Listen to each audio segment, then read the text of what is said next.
Hello and welcome to the Hairdresser Strong Show. My name is Robert Hughes and I'm your host. Today we're talking to Mercedes from Trim Salon in Washington, D.C. Last time that we talked to her, we heard all about her story from aspiring stylist to salon owner and her advice for you if you're interested in taking that same path. Today we're going to get to know more about Trim Salon, the brand, Mercedes' vision, and where are you now, your team, culture, etc. So Mercedes, for those viewers and listeners who didn't watch our previous interview, would you just give us a little quick intro? Yeah, sure. My name is Mercedes Ortiz-Olivieri. I am a salon owner, but grew up as a hairdresser in the Washington, D.C. area. And I've been in the industry for a really long time, almost 3 decades. All right, awesome. Okay, so tell us a little bit about so you in the previous last conversation we had, you talked about how you were on this journey of becoming a salon owner, and it was there are a lot of different little steps that led you there, and then you got a phone call and you were able to open up your salon. Tell us a little bit about from the time that you knew that it was going to happen, or whenever you started thinking about your vision for your salon, and tell us a little bit about that. So I was buying a salon that had existed for like 16 years, and several of my friends, in the hair industry over those years had worked at that salon, and a couple of them had left and tried to recruit me to take their place, which I thought spoke really highly that the owner was getting people to try to bring their friends to take their jobs. It meant that it was, like a supportive, fun environment. If my friends wanted me to take their place, it must be a good sign for the salon culture. And it never quite worked out for me to end up working at Trim before I bought it. But I think that worked out fine because I honestly, like I said before, I don't know that I would want to have become the boss for people that were my coworkers, just because it's just a very different dynamic. And the culture of the salon, just being like a small 5-chair, woman-run business for many years, was something that was like a mantle I was ready to kind of take over and lead it more into it being like a community salon that is involved in being a supportive environment for its staff, but also takes a hand in like giving back to the community, which was something that I had been trying to initiate at my previous salon, but they just never really took it seriously. And they're like, "Oh, you want to hold an event?" I'm like, "No, I want it to be like a dedicated initiative of the salon that we give back." So I've been able to implement that at Trim, and it's worked out great. Right. Along with all these other things that supporting my staff. I don't know how. Okay. I was going to say, I'm sorry. What I had originally envisioned back when I was like thinking about if I need to own a salon, what do I want to own? Because honestly, I had this idea that I never wanted to be a salon owner because I could leave my work at work. That was the luxury of being a stylist. And it is the luxury of being a stylist, but I didn't find like non-toxic work environments to just kind of coast in, like just keep going. So I wanted to create my own, but I wanted to own a co-op because I wanted that was the big thing was originally I thought that I would own a co-op salon where all staff members had a hand in the ownership so that people had more incentive to pitch in and be part of the team, but also because it would be a better, more supportive environment for the staff if it was like a staff owned place. But when I bought Trim, obviously the corporate structure was already set up and that wasn't the situation. So it took me a couple of years to kind of finesse figuring out how to work that into how to support my staff in a way that they would feel like they were being taken care of in a very healthy workplace. Okay. Well, how did you? So, can you expand on that a little bit? I'm curious. I'm very curious to know. Like, were you able? What exactly were you able to do, and how were you able to do it? So initially, what I'd wanted to do was I had looked into like, all right, what's the biggest expense people pay out of their own pockets in our industry, and it's health insurance. But everybody had their own insurance, and I was like, well, maybe I can figure out a way to just give you guys money towards the insurance, like tax free, $200 a month for each staff member, so that they could help pay for their own insurance. But the way our government structure is, it doesn't really allow for that. Like it would have to be taxed salary. Um, there were ways of doing it and setting up certain kinds of accounts. And I was like, I'm not trying to create more work for myself. I'm just trying to make lives of my staff members better. So I initially just I introduced an IRA and like long-term disability because I was like, this is very affordable. The salon hit a lot of financial roadblocks in the first several years I owned it. And it was something that I was like, this is something I can handle and will like give people a little bit of like literal insurance, right? Like a safety net, a little bit of peace of mind. Like if somebody breaks an arm or gets cancer or gets, something else happens to them and they can't work for a long period of time, this will help cover some of their bills. And the IRA, like something where I'm contributing, but they're also saving money. Because it was more affordable than like a 401k, that sort of thing. So I started with that. And honestly, I was kind of just it was literally the pandemic money we got from the federal government that gave me the boost to be able to be like, oh, I can afford to introduce health insurance to my staff members who don't have health insurance at all right now. Because we were bringing in money and then we got this like infusion and I was like, what am I going to do with this? So I surveyed my staff to figure out what they needed to feel supported and taken care of. And the common thread was a fear of taking off days for being sick and health insurance. Because I think two of my staff members did not have any insurance whatsoever. And another couple of them paid for it out of their own pocket. And then others like myself have it through our spouses. So I surveyed them to figure out like, what do I think would be the best way for me to spend this money in a way that's like productive and supportive? And that's when I figured out like how to bring in health insurance and start like a paid sick leave fund. Nice. That's awesome.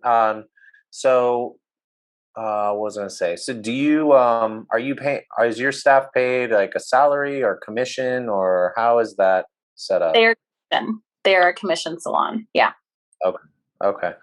Well, that's pretty awesome. I mean, I don't know very many commission salons that, offer that much stuff. And usually if they do, they're, multiple locations or corporate stores or something. And so that's pretty awesome. So that, congratulations on being able to pull that Thank off. you. It was an honor to be able to. Yeah, I bet. Well, so from your team, I imagine that, you must, if you're going to provide that much for your team, I'm assuming that you have like some level of expectations from them, or if it makes more sense to think of it like if you're going to hire a new person or someone's listening to this and they want to hit you up at some point if you are hiring in the future, what type of expectations are there for your staff or incoming people as far as like, I don't know, just whatever comes to your mind, I guess? So like I have a hard time with that because I honestly believe that the culture of what it means to have a supportive work environment is changing. It's not like what Gen Xers or even millennials understood it to be. So, I mean, like I have several staff members that work part-time and still get the benefits that I offer. So it's not a matter of like me having set expectations. It's more a matter of like, come work here. We will support you in pursuing whatever it is that you want to pursue. I even had a staff member that was working up until recently part-time in a suite and part-time at the salon because it just what suited her best. I mean, eventually, and possibly because of our environment and the benefits that we offer, she now is only in the salon because she finally was like, okay, this feels safe enough for me to leave the suite environment where she was her own boss. So I don't know how to answer that. Like I have expectations because I expect people to come. I expect people to train and to keep doing, working to improve themselves and to grow in our industry. But I think that that's a definition that kind of varies from person to person. Okay. Your question very well, but no, that's good. So you said expect them to train. Do you do that in house, or you expected to see them reaching outside for that? How do you handle that? it's hard because everything has shifted because of COVID. Yeah. So we do in-house education 4 times a year. I would bring in an educator, and then I used to have an assistant that would, watch me, that would be there to pick my brain in the back room while I'm mixing up color. And I would explain to them, like, this is why I'm mixing up this versus this. This is why I'm going to foil, the pattern for highlighting is going to be like this as opposed to this, and how I'm going to change it up this time. That sort of thing. So I feel like that's all education, right? Backroom education, which is where I learned the majority of what I know. And I really believe that the majority of my peers also learned that way.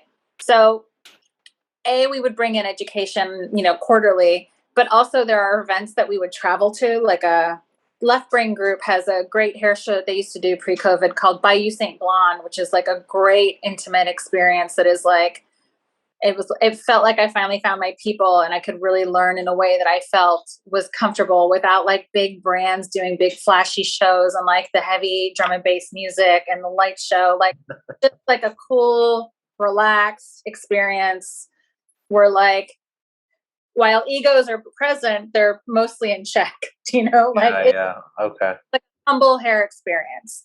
Okay. So, we would go to that together to learn, but also to have like a team retreat and like a team bonding experience away from the salon. But I also encourage people to go take classes on their own. I mean, there are some staff members that I say, like, actually, I think what you need specifically is a class with this person, because I think that this is what you need to learn more of. If like I see in my staff members' skill sets, things that I think that they could improve. And I'm like, okay, this is what I think this is the class I think you should go take. And then occasionally an education event will come up and I will say, like, I'll pay for half of it if we all go. Like, if we go together, like, we're not necessarily together, but if we attend this event, I'll pay for half of your ticket. So it's not, it's an investment they're making in themselves while also having the support of the salon. So it's not the full price. Yeah. Where, That like, sounds amazing. yeah, when I bring in educators, obviously that's all on the salon. The salon pays for that, just like the hair show. Like, the salon pays for these things. Yeah. Nice. That sounds amazing. And so are you so you said you had an assistant. Do you not have an assistant anymore? No. Is So because of COVID, she kind of became like a full-time salon administrator, because we were at reduced capacity and we were right, doing right.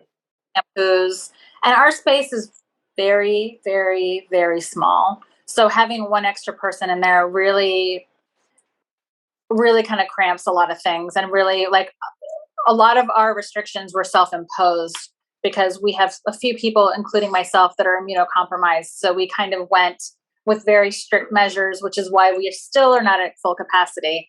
And I honestly I think that, so she's leaving soon, and I just think that I can't offer her what she needs. Like, she needs an opportunity to, like, be on the floor as a junior stylist, and I don't think I've got that for her right now. I don't have that for her. But I think that's what she needs. So she's leaving, and I'm going to be working on my own again, and I'm okay with that.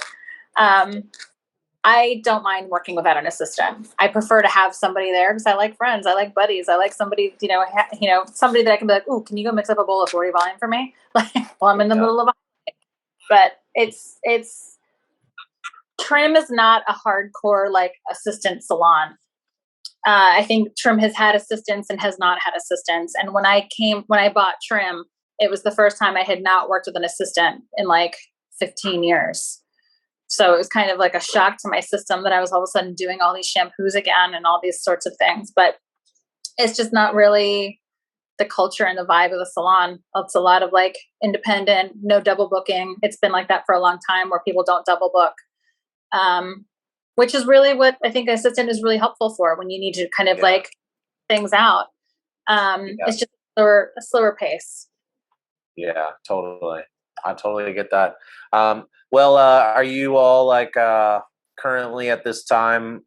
Oh, well, let's just imagine, like, fast forward once we get through the thick of all this, and you're going back to full capacity.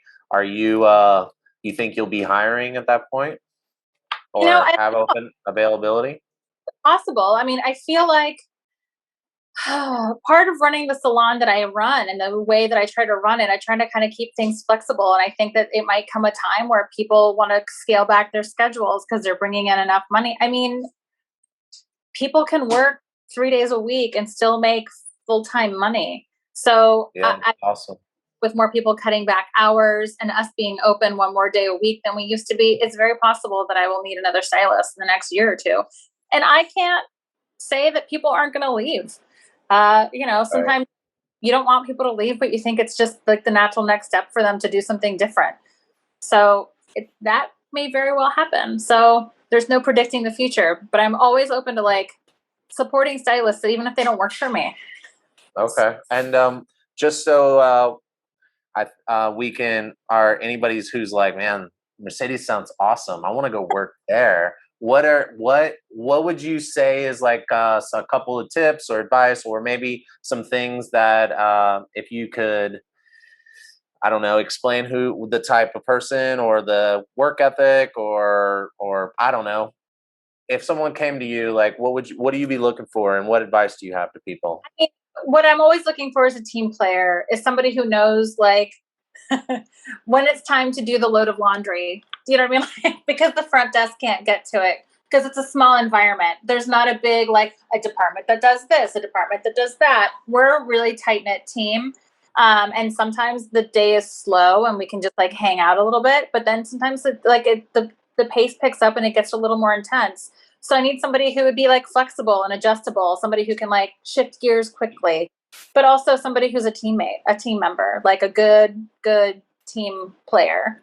I feel like every salon needs team players. Yeah, for sure. All right, cool. And then let's end with well, not yet, but let's one last thing on this. Would you, if you had to give one piece of advice to a rising stylist as far as what it takes to get to the point where they could work with you, or to get to land the job of their dreams, or whatever, do you have anything that you'd like to share? Well, I mean, I think the best thing is to find mentors and not just one. Like I don't know if that's like what it would take for you to end up in a specific salon or another, but I think a really good thing, a way to nurture your talent and your skill set, not just creatively, but more importantly, the business side of how to run our industry and yourself as a business, provider, um, is find people who can nurture you and mentor you through all the ways to retain a clientele, to how to talk to people. And it's just really good to have like somebody who's been in the game for a long time that can walk you through a few different scenarios and how to handle things. Awesome. That's so good. Well, I think that what you're doing is sounds super awesome, between from the community involvement at the core of your concept, as well as your ability and willingness and actual follow through of providing with such a comprehensive set of benefits. You're definitely one of the few, and so I think that's super awesome. And Thank hopefully we can see more stuff like that happening. So, like, to sign off, I like to ask everybody for their most embarrassing moment as it pertains to the industry. Did you have something you wanted to share? I mean, I don't. I feel like I have a hard time with this one, but uh, there was the time that I very arrogantly entered a situation with a fairly new client. She'd been to me like 3 or 4 times, and she was ready for me to take her salt and pepper hair back to like a nice mahogany brunette. And she had the color formula written out for me that her old hairdresser used on her, but she had let her gray grow out. So this is like a fresh canvas of like salt and pepper, a lot of white hair in there. And she handed me this color formulation, and it was from one company to another. I was working with for Misi 2001 at the time. This was in the late 90s, mid to late 90s. And I took that formula that she had given me that had like a brown with like a red violet undertone. And I was like, oh, I've got this. And I literally put like mahogany perfect on her hair, which like no natural. So I turned her hair like screaming demon, like really intense magenta. So there's this conservative lady with like her, like she looked like a like a librarian from an 80s high school movie. You know what I mean? Like, but with salt and pepper hair. I made her hair like really, really, really bright pink. And I was like, oh shit. This didn't turn out right. So we washed it out, and I was like, okay. And I just, those like mantras that be like, like messing up hair color isn't the mark of a bad colorist. Like the mark of a good colorist isn't that you don't make mistakes. The mark of a good colorist is that you know how to correct them. Oh, okay. So going into the back room, being sweating for a minute, bouncing a million ideas off of my coworkers, and then getting her back to like a mahogany brown, like Nice. But and I was so lucky that it was her, because she did not freak out. She goes, I know you're not going to let me leave like this. And I was like, I'm not, Pat. I'm not. So we fixed it. And she stayed a client of mine until I left that salon. She was a very loyal client. Nice. That's awesome. I love that story. It worked out well. Yeah, good. Okay, cool. Well, thank you so much for contributing. And I think your story is awesome, and I'm sure a lot of people get a lot out of this. Thanks. I hope they do. They will. All right, cool. Well, I'll talk to you next time, and until then, stay safe, and you do the same. All right, thank you. Take Bye.